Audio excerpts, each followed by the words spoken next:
And equivalent concept, इसमें हमने पढ़ा था कि कोई रूल्स टू राइट और determine the oxidation number. Oxidation number क्या होता है? कोई एलिमेंट जब इलेक्ट्रॉन लूज करता है या गेन करता है तो उसके सर पे जो चार्ज आता है वही ऑक्सीडेशन नंबर। अगर लूज किया तो वो चार्ज पॉजिटिव, गेन किया तो वो चार्ज नेगेटिव होता है। हमने पढ़ा था कि कोई भी एलिमेंट अपने फ्री स्टेट में होगा तो उसका ऑक्सीडेशन नंबर क्या होगा? 0। जैसे कि carbon graphite, carbon diamond, Cl2, H2, N2, phosphorus का क्या? P4 red, P4 white. Sulphur का नेचुरल स्टेट क्या है? एसिड, रोम्बिक और मोनोक्लिनिक। ठीक है, तो इस तरह से अगर कोई दिखता है तो उसका ऑक्सीडेशन नंबर हमेशा क्या होगा? 0। फिर उसके बाद हमने पढ़ा था कि फ्लोरीन के सिर्फ 2 ऑक्सीडेशन स्टेट्स पॉसिबल हैं, एक तो 0 जो उसके फ्री स्टेट में हो, और दूसरा क्या? -1।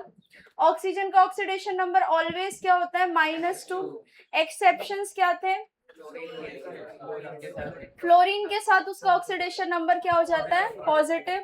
फिर उसके बाद हमने पढ़ा था वो सुपर ऑक्साइड्स और परऑक्साइड्स बनाता है। 4 परऑक्साइड्स थे, कौन से बताओ?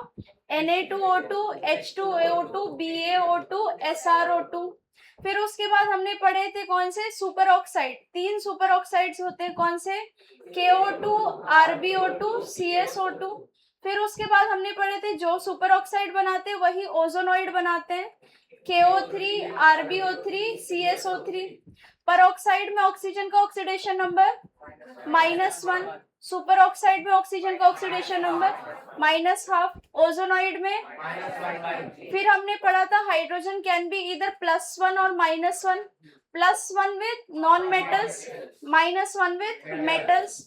Alkali metals always +1, alkaline earth metal always +2, halides always -1। अच्छा, फिर हमने बोला था कि जो मैक्सिमम ऑक्सीडेशन नंबर होता है किसी भी एलिमेंट का वो उसके नंबर ऑफ वैलेंस इलेक्ट्रॉन्स के बराबर होता है। बोरॉन फैमिली का +3, carbon family +4, nitrogen family +5, oxygen family +6 and halogen +7। Minimum oxidation number क्या होता है बताओ? वैलेंस इलेक्ट्रॉन्स -8, ये हमने पढ़ा था। फिर हमने पढ़ा था किसी भी कंपाउंड में टोटल चार्ज कितना होता है बताओ? 0। तो sum of oxidation number of all elements will be 0। लेकिन आयन के केस में sum of oxidation number of all elements will be charge on the ion. फिर उसके बाद हमने टॉपिक शुरू किया था ऑक्सीडेशन नंबर कैलकुलेशन। इसमें एक केस आया था कि when calculated is greater than max, when calculated is greater than max सुनते साथ दिमाग में आ जाना चाहिए परऑक्सी लिंकेज। परऑक्सी लिंकेज कैसे कैलकुलेट करोगे? When central atom is 1 then peroxy linkage कैसे होती है बताओ? Calculated minus max by 2। लेकिन परऑक्सी लिंकेज जब सेंट्रल एटम क्या हो बताओ? 2 हो तो calculated minus max by 1। When peroxy linkage comes to be fractional, then take the next integer and actual will become equal to max -1. Normal cases में actual क्या होता है? Actual is equals to maximum। Phosphorus के around में हमेशा arrangement ये, sulphur के around हमेशा अरेंजमेंट ये, डबल बॉन्ड्स पे बाय डिफॉल्ट क्या होगा बताओ? ऑक्सीजन। फिर उसके बाद हमने केस पढ़ा था कि when calculated is equal to max, तो उसमें क्या होती है? ऑक्सी लिंकेज होती है और आपको सेंट्रल एटम्स के बीच में ऑक्सीजन बिठाना होता है, याद आता है? For example if I have H2S2O7, H2S2O7, calculated oxidation number निकालो, 7 2 14 -2 12 डिवाइड बाय 2, हाँ या नहीं? अच्छा, आप डायरेक्ट कर लेते हो ना दिमाग में ऑक्सीडेशन नंबर, तो x इक्वल टू या कैलकुलेटेड कितना आ गया? +6। सल्फर का मैक्सिमम भी कितना है बताओ? +6। Calculated is equals to max, मतलब के सेंट्रल एटम्स के बीच में कौन सी लिंकेज? Oxy linkage. उसके बाद तो आंख बंद करके क्या सीखा है? सल्फर देखते साथ उसके अराउंड जो अरेंजमेंट होता है वो बना दिया तुमने। डबल बॉन्ड्स पे आंख बंद करके क्या आ जाएगा बताओ? ऑक्सीजन। अब जो बचा हुआ है वो एंड्स पे लगा दो। बचा क्या है बताओ? OH, तो OH और OH, ये हो गया ओलियम का स्ट्रक्चर। समझ में आ गई बात? चलो नेक्स्ट करो क्वेश्चन। ये हमने लास्ट लेक्चर तक इतना ही किया था ना? हाँ, कुछ स्पेशल केसेस किए थे, CrO5 एंड K3CrO8 का स्ट्रक्चर किया था, P4O10 भी किया था। चलो Na2S4O6, Na2S4O6 ऑक्सीडेशन नंबर बताओ। 2.5। ऐसा पॉसिबल है क्या कि कोई एटम या जो भी एलिमेंट है वो 2.5 इलेक्ट्रॉन्स लूज कर दे? Not possible, right? सो ध्यान दो यहाँ पे लेजेंड्स, यहाँ ध्यान दो।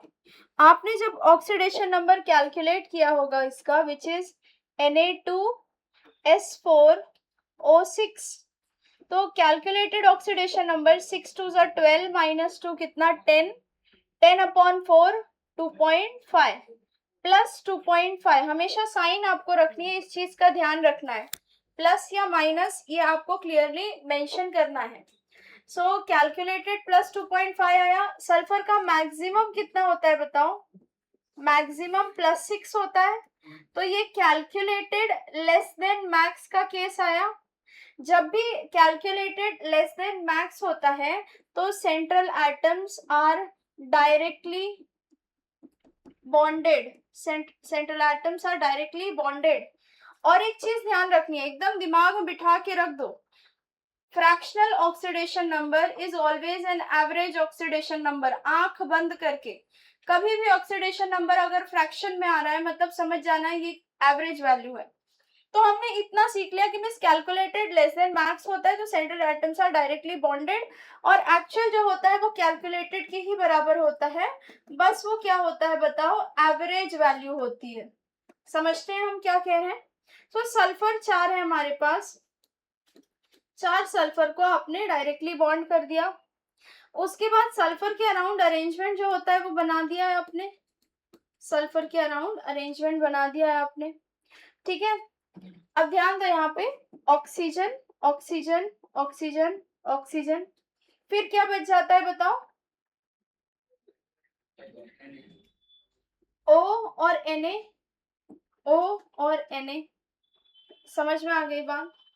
सो अगर कोई सोचता है कि मिस मुझे तो ये नहीं क्लिक होगा, मैं तो ये करने वाला हूं कि मैं बीच वाले पे अटैच कर दूं, ऐसा कुछ कर देता हूं मैं, या मैं इन दोनों के बीच में डबल बॉन्ड लगा दूंगा, या इनके बीच में मुझे डबल बॉन्ड, मुझे तो क्लिक ही नहीं होगा ऐसे। मतलब आप प्रोबेबिलिटी सोचो तो बहुत से डाउट्स आ रहे होंगे कि मिस आपने इस सल्फर के अराउंड अरेंजमेंट क्यों नहीं वैसा बनाया। पहली बात तो यहाँ पे जब मैं यहाँ ना लगा के बीच वालों पे लगाती हूँ, which is if I do this,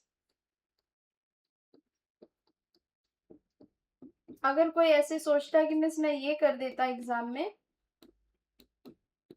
तो सुनो यहाँ पे, कोई भी स्ट्रक्चर तब स्टेबल होता है जब इलेक्ट्रॉन्स जो होते हैं वो लोकलाइज नहीं होते हैं, इलेक्ट्रॉन्स मूव कर सकते हैं। जब ये साइड में है तो यहाँ इलेक्ट्रॉन्स का मूवमेंट होता है। समझ में आ रही है बात? विच इज ऑक्सीजन पे जो लोन पेयर है वो यहाँ आता है, ये डबल बॉन्ड का जो दो, तुम्हें पता है ना एक बॉन्ड 2 इलेक्ट्रॉन से बनती है, तो ये बॉन्ड के जो 2 इलेक्ट्रॉन है फिर ये इसके सर पे जाके बैठ जाते हैं, फिर इसके सर पे वाले इलेक्ट्रॉन्स यहाँ वापस आते हैं और इसके वाले इलेक्ट्रॉन्स यहाँ जाके बैठ जाते हैं, फिर ये यहाँ नीचे आते हैं, तो ये वाला फिर इधर अपनी जगह पे पहुंच जाता है।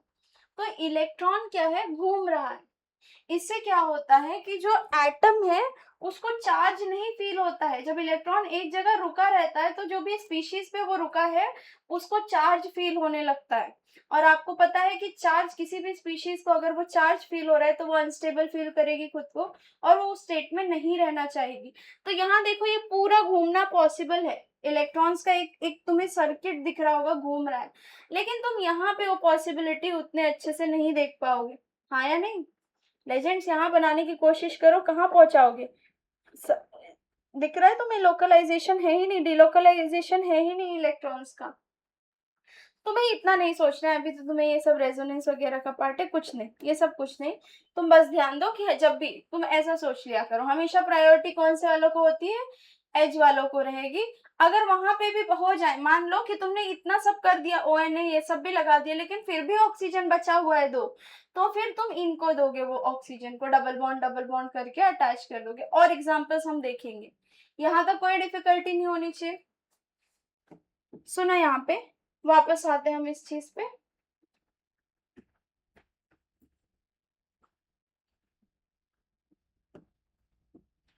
सो सल्फर डबल बॉन्ड ONA। अब हमने एक स्टेटमेंट दिया है कि average oxidation number is, sorry, fractional oxidation number is an average oxidation number. Calculate करो, यहाँ पे एक्चुअल में ONA अटैच है, ONA मोर इलेक्ट्रोनेगेटिव पे एक बॉन्ड की वजह से -1, लेस इलेक्ट्रोनेगेटिव पे +1, दो बॉन्ड की वजह से मोर इलेक्ट्रोनेगेटिव पे -2, लेस वाले पे +2, इसकी वजह से इस पे -2 +2, और ये दोनों की इलेक्ट्रोनेगेटिविटी सेम है, तो दोनों पे कोई चार्ज नहीं देंगे। सल्फर कौन से ऑक्सीडेशन स्टेट में आया है, यहाँ पे बताओ, +5, हाँ या नहीं। यहाँ सल्फर का देखो, इन दो की वजह से +2, ये वाले की वजह से +1, इसकी वजह से 0 0। यहाँ पे भी सल्फर कौन से ऑक्सीडेशन स्टेट में है बताओ, +5। एवरेज निकालोगे तो कैसे निकालोगे, एवरेज ऑक्सीडेशन नंबर अगर तुम निकालोगे तो क्या करोगे, टोटल चार्ज अपॉन क्या करोगे, टोटल एटम्स। टोटल चार्ज कितना आया, +5 आया नहीं, +5 0 0 +5, क्योंकि आपस में इलेक्ट्रोनेगेटिविटी डिफरेंस नहीं है, तो 0 और 0 ही देंगे, कोई चार्ज नहीं देंगे। तो +5 0 0 +5 विच इज कितना बताओ, +10, और एटम्स कितने हैं बताओ, 4, तो पहुंचे या नहीं +2.5 पे।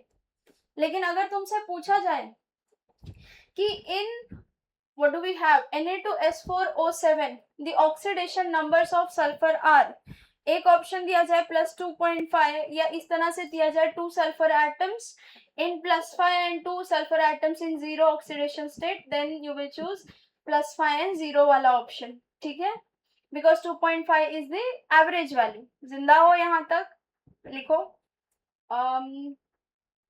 Next question, determine the actual oxidation states of carbon, oxidation states of carbon in C3O2 and bromine, actual oxidation states of carbon in C3O2 and bromine in Br3O8।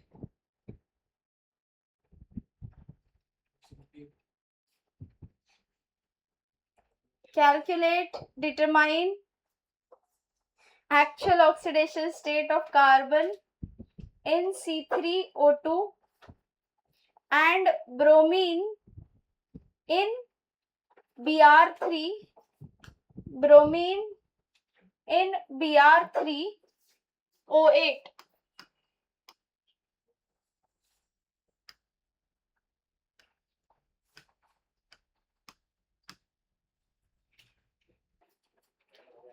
तुम लोग सुने समझे नहीं, शायद क्वेश्चन नहीं समझ पा रहे हो। सुनो मेरी बात सुनो, मैं तुमसे इंडिविजुअल कार्बन पे जो ऑक्सीडेशन नंबर है, ऑक्सीडेशन स्टेट है इंडिविजुअल कार्बन का और इंडिविजुअल ब्रोमीन का, वो पूछ रही। जैसे यहाँ तुमने किया था +5 0 0 +5, ऐसे पूछ रही हूँ इंडिविजुअल का, क्योंकि जो तुम फ्रैक्शन में बता रहे हो वो तुम एवरेज बता रहे हो ना, राइट।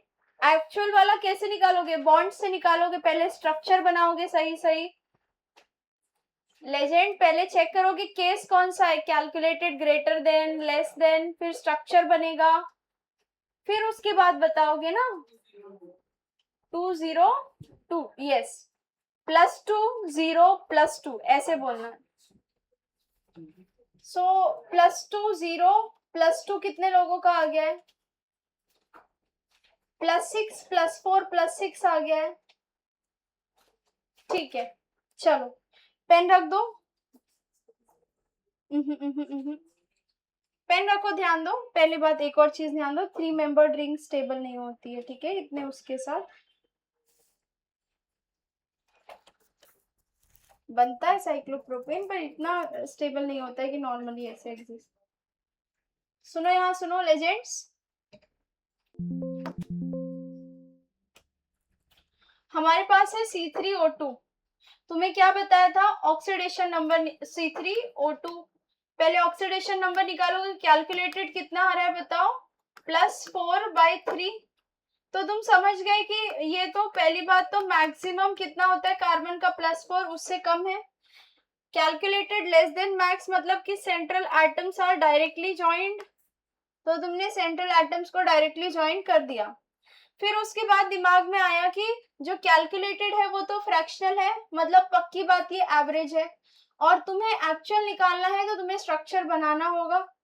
फिर उसके बाद क्या बताया था, ऑक्सीजन कहाँ अटैच कर देना बताओ, साइड वालों से ऑक्सीजन अटैच कर देना, ठीक है। सो ऑक्सीजन 2 थी, दोनों साइड वालों को तुमने दे दी है। अब लेकिन कार्बन की वैलेंसी तो सेटिस्फाई करनी है तुम्हें, विच इज 4 बॉन्ड्स। सो इस तरह से कार्बन की वैलेंसी भी सेटिस्फाई हो गई, ठीक है। ऑक्सीडेशन नंबर निकाल लो, 2 बॉन्ड की वजह से मोर इलेक्ट्रोनेगेटिव पे -2, तो इस पे कितना +2। यहाँ तो दोनों तरफ सेम इलेक्ट्रोनेगेटिविटी है, तो बीच में कितना आना है 0। यहाँ पे कितना +2, तो +4/3 आ गया या नहीं। फिर ऐसे ही सेम तुमने किया होगा किसके लिए बताओ, Br3O8। Br3O8 के लिए ऑक्सीडेशन नंबर कैलकुलेट करने पे कितना है बताओ, 16/3 +16/3। मैक्सिमम कितना होता है ब्रोमीन का बताओ, +7। फिर कैलकुलेटेड लेस देन मैक्स देखते साथ आंख बंद करके सेंट्रल एटम्स को डायरेक्टली ज्वाइन किया। फिर उसके बाद क्या करना है बताओ, जो ऑक्सीजन है वो किस पे देना है, पहले प्रायोरिटी साइड वालों पे, जितने पॉसिबल है उतने तुमने साइड वालों पे ऑक्सीजन अटैच कर दिए। लेजेंड यहाँ मत कुछ परऑक्सी या ऑक्सी लिंकेज बनाने लग जाना कि बीच में भी ऑक्सीजन डाल रहे हो, ऐसा कोई कंसेप्ट तुम यहाँ नहीं लगा सकते। फिर अब तुमने 6 ऑक्सीजन अटैच कर दिए, रिमेनिंग 2 रह गया है, तुम्हें ऑप्शन नहीं है तो तुमने सेंट्रल वाले पे दिया है उसे, तो +2 +2 +2, ये वाला कितने पे, +6 +4 +6, एवरेज कितना आया, +16/3। समझ में आ गई बात, इस तरह से करना है ये। नेक्स्ट टॉपिक जो है, अगेन उसकी सॉल्विंग तुम्हें नीरज कुमार या अवस्थी में नहीं मिलने वाली, क्योंकि मैं एक्स्ट्रा टॉपिक्स ऐड करवा रही हूँ ये रिडॉक्स में। इसके पीछे रीजन ये है कि जो अच्छे क्वेश्चंस होते हैं उसमें कुछ इस तरह से रहता है कि metaphosphoric acid, hypochlorous acid, pyrophosphoric acid, तो लोग ये सब सुन के ही उधर खत्म हो जाते हैं, बेहोश हो जाते हैं कि स्ट्रक्चर क्या है।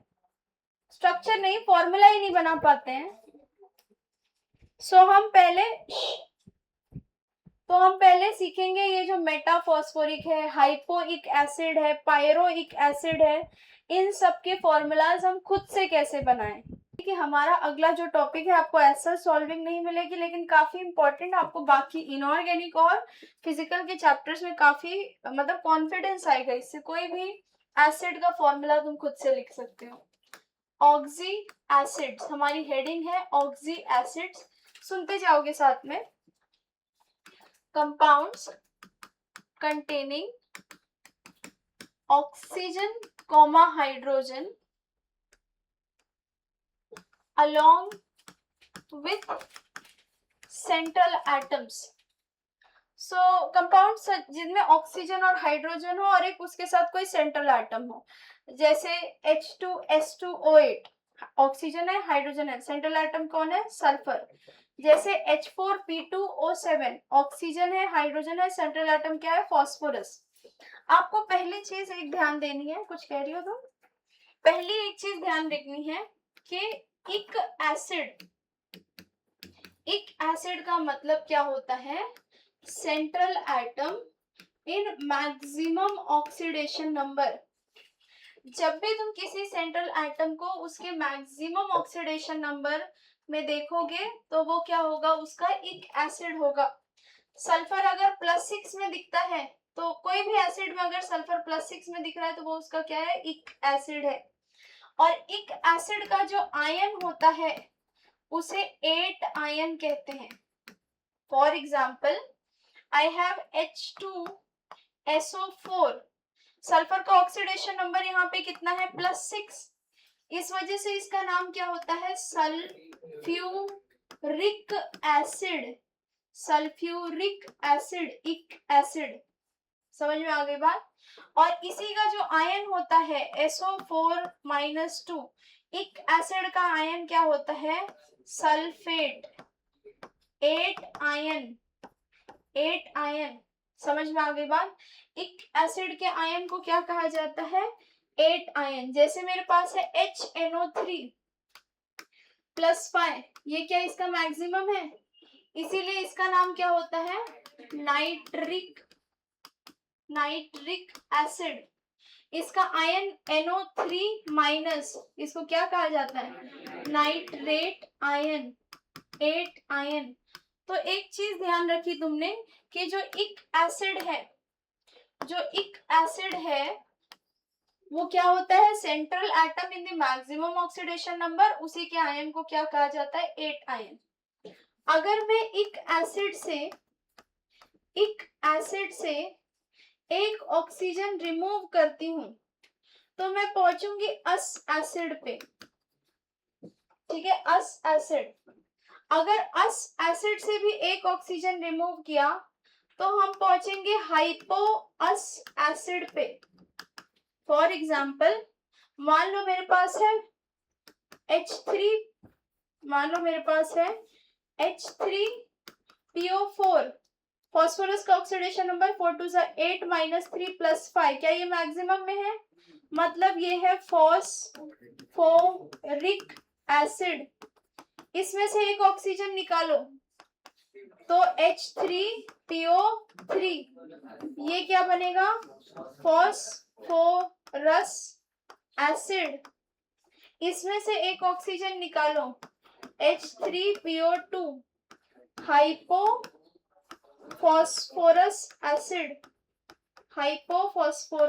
एसिड। चल रहे हो साथ में यहां तक। जो अस एसिड का आयन होता है, वो आइट आयन होता है। अस एसिड का जो आयन होगा वो क्या होगा, आइट आयन। हाइपो अस एसिड का आयन क्या होगा, हाइपोआइट।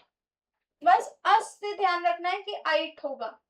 तो जो PO3 3- आयन है, ये क्या हो जाएगा, फॉस्फाइट आयन, आइट आयन। क्लियर हो गया। सो अगर समराइज करें, इक acid central atom maximum oxidation number, उसके आयन को 8 आयन कहते हैं। इक एसिड से ऑक्सीजन निकाला अस एसिड से ऑक्सीजन निकाला हाइपोअस एसिड। अस एसिड का आयन आइट आयन। चल रहे हो साथ में। अगर हम इक एसिड में ऑक्सीजन ऐड करते हैं एक, तो हम पहुंचते हैं पर इक एसिड, ठीक है। अब अच्छा पहले तुम इतना लिखो,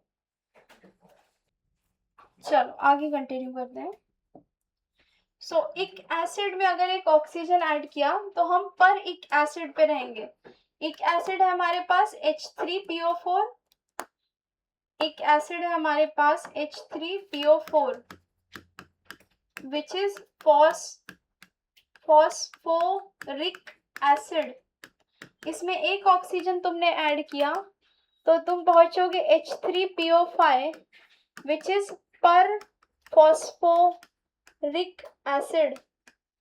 फॉस्फोरिक एसिड। जैसे तुम्हारे पास है एक एसिड क्या, H2SO4, sulphuric acid, oxygen add किया तो तुम पहुंचोगे H2SO5 जिसका नाम क्या होगा, पर सल्फ्यूरिक परसल्फ्यूरिक एसिड का दूसरा नाम क्या है? कारोज एसिड। तो एक ये चीज। दूसरा, अगर तुम किसी एक एसिड में, अगर तुम किसी एक एसिड से वाटर रिमूव करते हो, एक एसिड से वाटर रिमूव किया, तो तुम पहुंचोगे मेटाइक एसिड, ठीक है, which is we have H3PO4। Water remove किया तो कहाँ पहुंचे? HPO3। तो ये फॉस्फोरिक एसिड है, दिस इज फॉस्फोरिक एसिड। ये क्या हो जाएगा? Meta phosphoric acid. चल रहे हो साथ में? इसी तरह से अगर तुमने दो इक एसिड में से पानी रिमूव किया, दो इक एसिड माइनस वाटर, तो तुम पहुंचोगे पायरोइक एसिड पर, ठीक है, विच इज, मान लो मेरे पास दो इक एसिड है, H3PO4 ना, तो उसका H6P2O8 दो इक एसिड में से पानी रिमूव करो, H4P2O7। H4P2O7 क्या होगा? पायरोइक एसिड। समझ में आ गई बात? अच्छा, तुमने एक वर्ड सुना होगा ऑर्थो एसिड्स, आया नहीं? ऑर्थो एसिड्स क्या होते हैं? अगर एक एसिड, तुम्हारे पास कोई एक एसिड है, उससे तुमने वाटर रिमूव किया, फिर से तुम्हें एसिड ही मिला, तो जो नया वाला एसिड है उसको क्या कहते हैं? ऑर्थो एसिड कहते हैं। इसीलिए कई बार ऑर्थो फॉस्फोरिक एसिड भी वर्ड यूज किया जाता है। मीनिंग क्या है? वाटर रिमूव करने पे भी अगर एसिड ही बन रहा है तो वो ऑर्थो एसिड होगा। समझ में आ गई बात? जैसे H2SO4 से पानी रिमूव करो तो तुम वापस एसिड पे नहीं जा सकते हो, हाँ या नहीं? क्योंकि H2O अगर हटा तो यहाँ H बचेगा ही नहीं ना। एसिड का मतलब क्या होता है? Those which can release H+, जिनके पास हाइड्रोजन हो, एसिडिक हाइड्रोजन हो। अगर H2SO4 से पानी निकालते हो तो पॉसिबल ही नहीं है तुम्हारे पास एसिड बनना। लेकिन तुम H3PO4 से पानी निकालते हो तो तुम्हें एक और एसिड मिल जाता है। तो H3PO4 क्या हो गया? एक ऑर्थो एसिड हो गया। यहाँ से एसिड से वाटर निकालने पे एसिड ही मिला, तो दिस इज ऑर्थो एसिड। समझ में आ गई बात? लिख दो।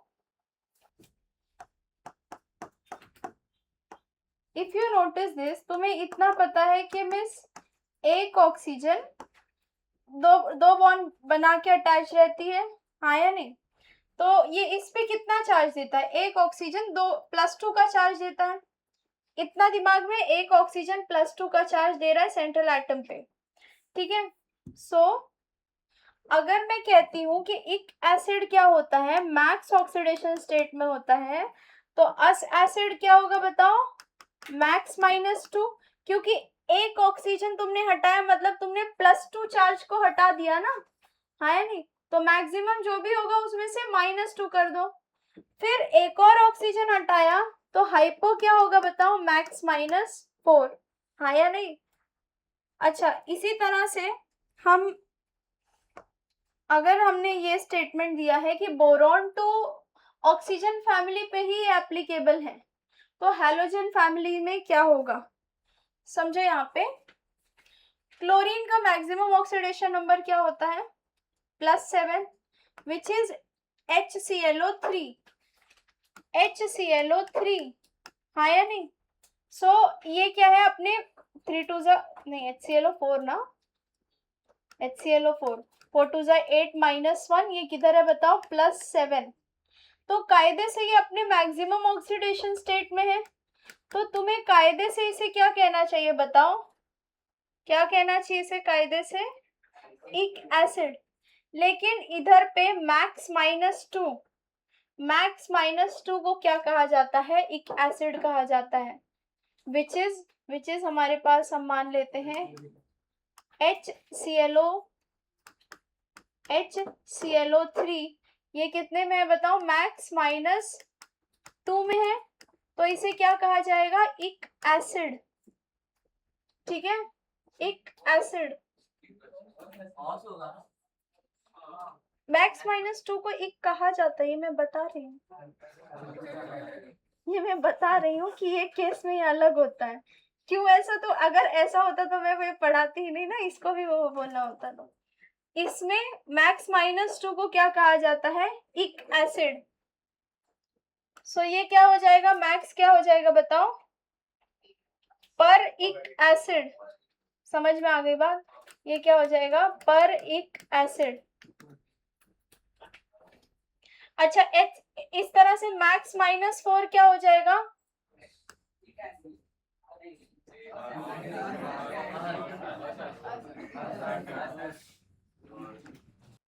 यहाँ पे max -4 which is HClO2, max -4 इसका क्या होगा बताओ, अस एसिड होगा। यहां से यहां हम ऑक्सीजन ऐड करते हुए जा रहे हैं। सो हाइपो अस एसिड क्या हो जाएगा, HClO which is max -6, max -6 is hypo us acid.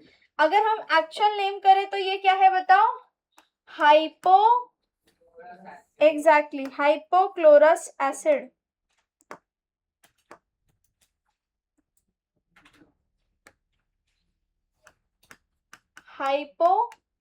Hypochlorous acid, और ये क्या हो जाएगा, क्लोरस एसिड। ये क्या होगा बताओ, क्लोरिक एसिड। ये पर क्लोरिक एसिड, इसका नाम क्या हो जाएगा, आयन का नाम ClO4 आयन, ClO4 माइनस पर क्लोरेट, ClO3 माइनस क्लोरेट। ये क्या हो जाएगा, हाइपोएट, एंड वो हाइपोएट, समझ में, हाइपोआइट, अस है ना, तो ClO माइनस आयन का नाम क्या होगा बताओ, हाइपोक्लोराइट आयन। समझ में आ गई है ना बात, आयन का नाम तो लिखना आ ही जाना चाहिए। बस ये तुम्हें ध्यान रखना है ऑक्सी एसिड्स ऑफ हैलोजेंस के लिए।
चलो देखो यहाँ पे सदमे में नहीं जाना है अगर आप नहीं कर पाए हो। ध्यान दो लेजेंड्स, इंसानों, यहाँ सुनो। साइनाइड आयन पे मैं आपसे पूछ रही हूँ ऑक्सीडेशन नंबर विच इज ये कार्बन और ये कार्बन में मोर इलेक्ट्रोनेगेटिव कौन सा रहेगा? This carbon, because it is attach to nitrogen. हाँ या नहीं? हाइड्रोजन से अटैच कार्बन और नाइट्रोजन से अटैच कार्बन में नाइट्रोजन वाला मोर इलेक्ट्रोनेगेटिव, विच इज इस पे कितना आ गया बताओ? -1, और इस वाले कार्बन पे +1 और 3, मतलब यहाँ पे CH3+ है, उसको हमें काम नहीं है, इससे आगे का नहीं सॉल्व करेंगे। फिर 3 बॉन्ड्स की वजह से मोर इलेक्ट्रोनेगेटिव पे -3, कार्बन और नाइट्रोजन को कंपेयर करो तो मोर इलेक्ट्रोनेगेटिव कौन है? नाइट्रोजन। तो 3 बॉन्ड्स की वजह से मोर इलेक्ट्रोनेगेटिव पे -3, लेस इलेक्ट्रोनेगेटिव पे +3। तो ओवरऑल इस कार्बन पे चार्ज क्या आया है? Overall carbon +2, nitrogen -3। पक्का? हाँ या नहीं? इसी तरह से यहाँ पे आते हैं। सो मोर इलेक्ट्रोनेगेटिव नाइट्रोजन, इस पे हमने क्या दिया? -1, इधर +1, ये साइड हमें देखना नहीं है। फिर उसके बाद हम एक काम करते हैं, अब हमारे पास, अगर तुम्हें नहीं समझ में आया साइड में लेके उसे सॉल्व कर दिया करो। नाइट्रोजन -1, अब तुम्हारे पास क्या है? इस तरह से कुछ है। अगला स्टेप क्या करने का? कोऑर्डिनेट बॉन्ड को रिजॉल्व कर दो। कैसे रिजॉल्व करोगे कोऑर्डिनेट बॉन्ड को बताओ? -1 पहले से यहाँ पे था, इसको अब 3 नॉर्मल बॉन्ड बनाया। डोनर पे क्या दिया बताओ? +1, एक्सेप्टर पे क्या दिया? -1। पक्का चल रहे हो साथ में? फिर उसके बाद 3 बॉन्ड्स की वजह से मोर इलेक्ट्रोनेगेटिव पे कितना आ जाएगा बताओ? -3, लेस इलेक्ट्रोनेगेटिव पे +3। अब टोटल नाइट्रोजन पे चार्ज काउंट करो तो ये -3 नाइट्रोजन पे और कार्बन पे कितना? +2। कहने का मतलब साइनाइड और आइसोसाइनाइड, साइनाइड और आइसोसाइनाइड आयन जो हैं, दोनों में कार्बन और नाइट्रोजन का ऑक्सीडेशन नंबर सेम होता है, जो कि क्या होता है? +2 -3। कॉपी करो और लिख दो ये statement. So hydrogen non metal के साथ +1 देता है, तो फिर इस तरह से तुम काउंट करो तो यहाँ पे कितना आ जाता? +1 +1 +1, -4 कार्बन पे। वहां पे मैंने +4 लिख दिया है क्या? चेक करो, ये लड़का +4 लिखा है क्या? -4 आएगा ना, क्योंकि हेलो उसकी वजह से। सो यहाँ पे हमने क्या बोला? एक हाइड्रोजन नहीं था, ये अटैच था किस तरह से? CH3। तो इस वजह से इस पे कितना आया मीथेन पे बताओ? +1, एक उसकी वजह से, ठीक है, एक इसकी वजह से यहाँ +1 आया है। अब टोटल ऑक्सीडेशन नंबर कैसे निकालते हैं? Equal to the charge on the ion, so which is x +3 into +1 equal to +1। तो इस वजह से x इक्वल टू कितना आ जाएगा बताओ? उस तरफ जाएगा 1 -3 -2। तुम वहां पे चेक कर लेना, चेंज कर देना मीथेन का, पहली बेंच।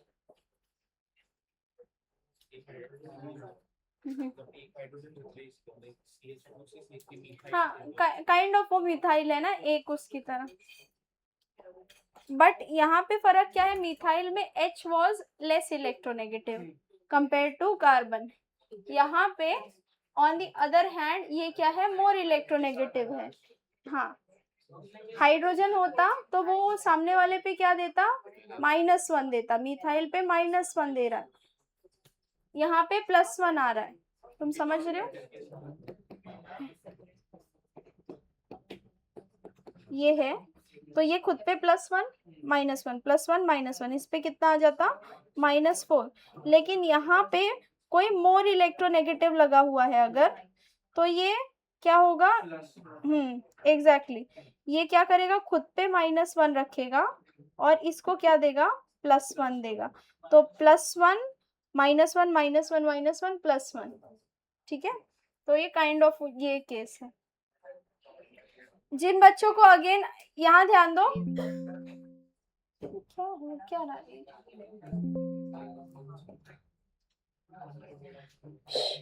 ध्यान दो यहाँ पे, मैं वो पार्ट फिर से एक्सप्लेन कर रही हूँ। आइसोसाइनाइड आयन विच इज क्या था हमारे पास, CH3NC, ठीक है। पहले तो हमें साइड, क्योंकि हमें इनके ऑक्सीडेशन नंबर्स चाहिए, तो बाकी जो भी दिख रहा है उसको हम साइड हटा देते हैं। बाकी हमें दिख कौन रहा है बताओ, मिथाइल आयन।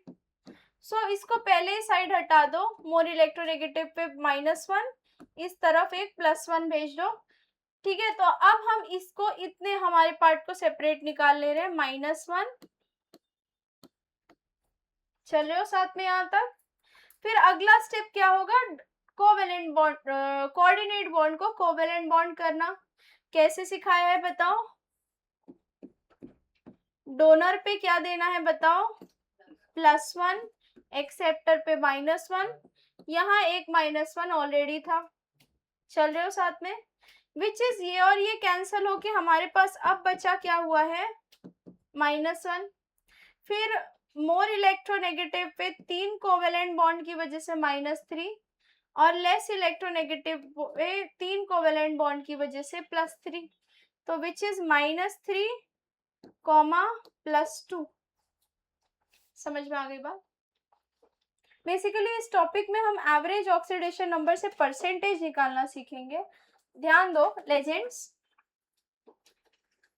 मेरे पास है Fe3O4, ये एक्चुअल में बना कैसे होगा, अगर तुम ऑक्सीडेशन नंबर Fe3O4 का निकालो तो तुम्हारे पास है Fe का नहीं पता, तो 3 Fe का X माना, फिर 4 इंटू ऑक्सीजन का कितना होता है ऑलवेज -2, टोटल कितना 0, तो X इक्वल टू कितना +8/3।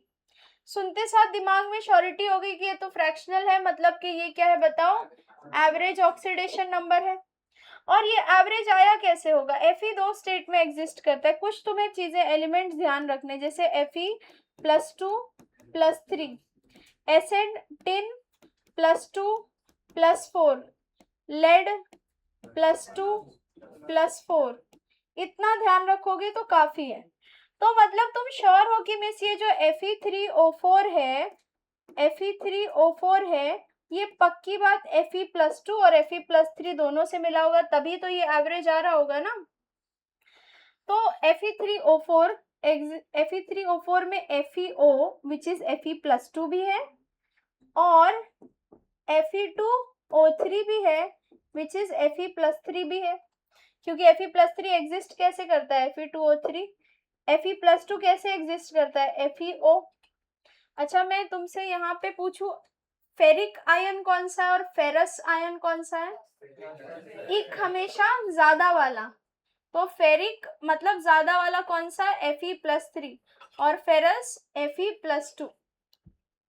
तो तुम श्योर हो कि मिस ये इसी से कंबाइन होके मिला है। अब तुम्हें एकदम मतलब आंख बंद करके तुम परसेंटेज बता सकते हो ना, क्योंकि Fe+2 के एटम्स कितने हैं बताओ, एक, Fe+3 के एटम्स कितने हैं, 2, which is I can say 1 FeO plus 1 Fe2O3 gives Fe3O4। फिर अगर तुमसे पूछा जाए परसेंटेज ऑफ Fe+2 बताओ, टोटल Fe में से Fe+2 का परसेंटेज बताओ, कर लोगे, कितना परसेंट आ जाएगा,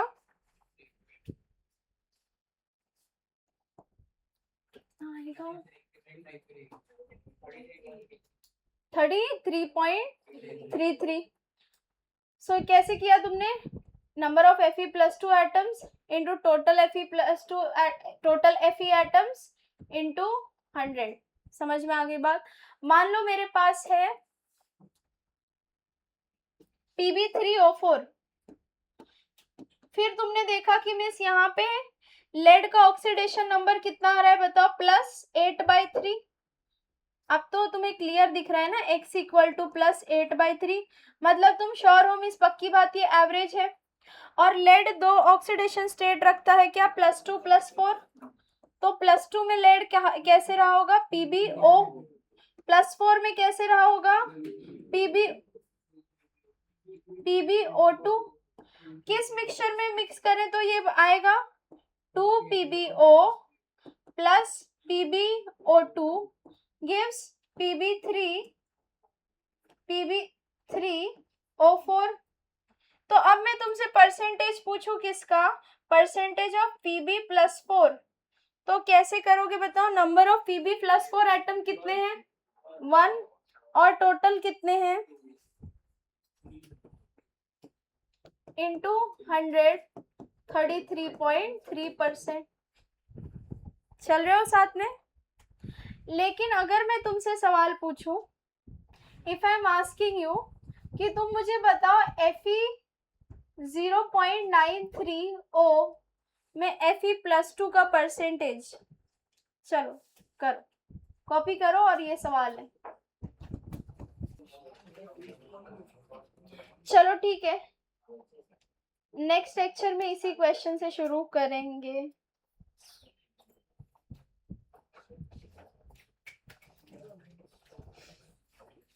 ठीक है, यहीं पे स्टॉप करते हैं। किसी को कोई डिफिकल्टी है? चलो यहीं पे स्टॉप करेंगे। 80, हाँ अप्रोक्स सही आंसर है, 84.9% है। Very good.